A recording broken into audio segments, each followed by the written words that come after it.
दोस्तों, ईरान ने अपनी सेना तैयार कर ली है, आईआरजीसी तैयार है और इजराइल पर कभी भी अटैक हो सकता है। यानी कि लेबनान का बदला तेल अवीव में ईरान लेने के लिए तैयार हो चुका है और अब तो ईरान ने बातचीत करने से भी मना कर दिया है। जो सीज फायर 8 अप्रैल को हुआ और 10 अप्रैल को जो मीटिंग ईरान अमेरिका की होने वाली थी, अब ईरान इसको करने से मना कर रहा है। ईरान के राष्ट्रपति मसूद पेजेश्कियान का ट्वीट भी आ चुका है, जिसमें उन्होंने कह दिया है कि हमारे हाथ इस वक्त ट्रिगर पर है और अब की इजराइल को ऐसा निशाना बनाएंगे और अमेरिका को ऐसा निशाना बनाएंगे कि वो हमेशा याद रखने वाले हैं। असल में दोस्तों, अमेरिका, ईरान और इजराइल का सीज फायर टूट चुका है, क्योंकि इस सीज फायर में ईरान ने लेबनान पर अटैक रोकने को कहा था। इसी पर बात बनी थी। अमेरिका इस पर राजी हुआ, इजराइल का जिक्र भी था, लेकिन इजराइल इस बात को मान नहीं रहा है।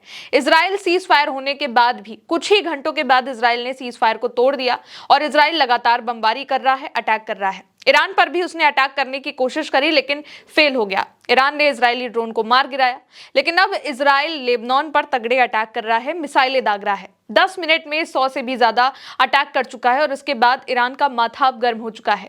ईरान सुबह से इजराइल को वार्निंग दे रहा है कि इजराइल अपना अटैक रोक दे, वरना उसके लिए ठीक नहीं होगा।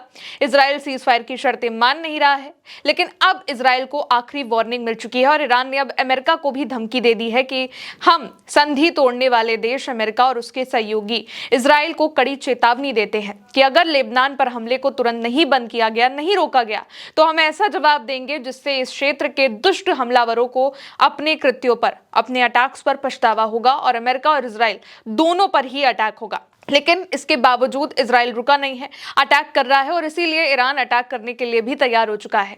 आईआरजीसी ग्राउंड फोर्सेस कमांडर ने कहा है कि हमने देश के लिए बहुस्तरीय राष्ट्रीय रक्षा प्रणाली तैयार कर ली है और हमारी जो फोर्स है, हमारी जो सेना है, वो अटैक करने के लिए तैयार है। इसके अलावा एक वरिष्ठ सुरक्षा अधिकारी ने तेहरान टाइम्स को भी ये बताया कि अगर लेबनान पर हमले नहीं रोके जाते हैं तो कोई बातचीत नहीं होगी। यानी कि जिस सीज फायर की बात होनी है, अभी पाकिस्तान में मीटिंग होनी है आमने सामने, उसे ईरान ने करने से अब मना कर दिया है। तेहरान टाइम के हवाले से एक खबर सामने आ रही है।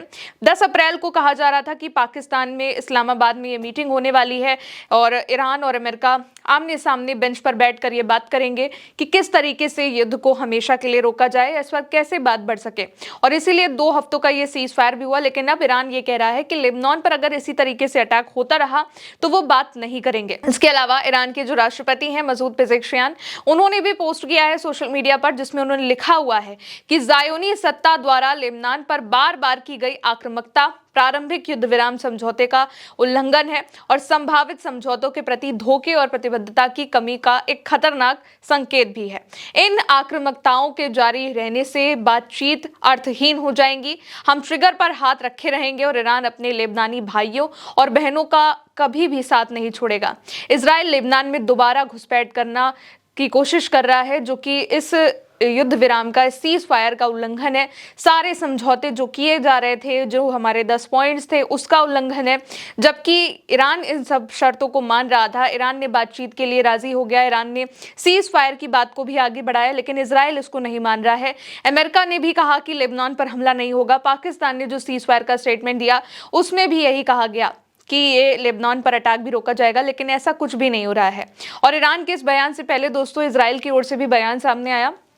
इजराइल के प्रधानमंत्री बेंजामिन नेतन्याहू ने कहा कि उनका मकसद अभी पूरा नहीं हुआ है और वो उसे पूरा करके रहेंगे, चाहे इसके लिए जंग वापस से शुरू क्यों ना करनी पड़े। यूरेनियम का उन्होंने जिक्र किया और इसी के बाद से ताबड़तोड़ अटैक हो रहा है। यानी कि देखा जाए तो इजराइल कहीं से भी सीज फायर को मान ही नहीं रहा है।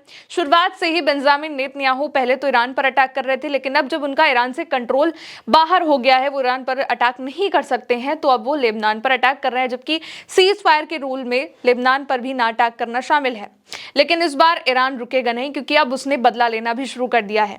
खबर आ चुकी है दोस्तों कि ईरान से जुड़े हंदाला नाम के एक हैकर ग्रुप ने इजरायली सेना के पूर्व प्रमुख हर्जी हलेवी के फोन और बाकी डिवाइसेस को हैक कर लिया है। हैकर ग्रुप का यह कहना है कि वो कई सालों से चुपचाप उनके सिस्टम में घुसा हुआ था और इस दौरान उसने हजारों फोटो और वीडियो भी इकट्ठा किए हैं। और हैकर ग्रुप का दावा है कि उन्हें इजराइल की सीक्रेट मीटिंग, सेना के ठिकाने और अंदर की कई सारी अहम जानकारी मिलती रही। ग्रुप ने कुछ फोटो और वीडियो भी जारी किए हैं, जिसमें हलेवी को अलग सैन्य ठिकानों पर जाते, मीटिंग करते और अधिकारियों से बात करते हुए देखा जा रहा है।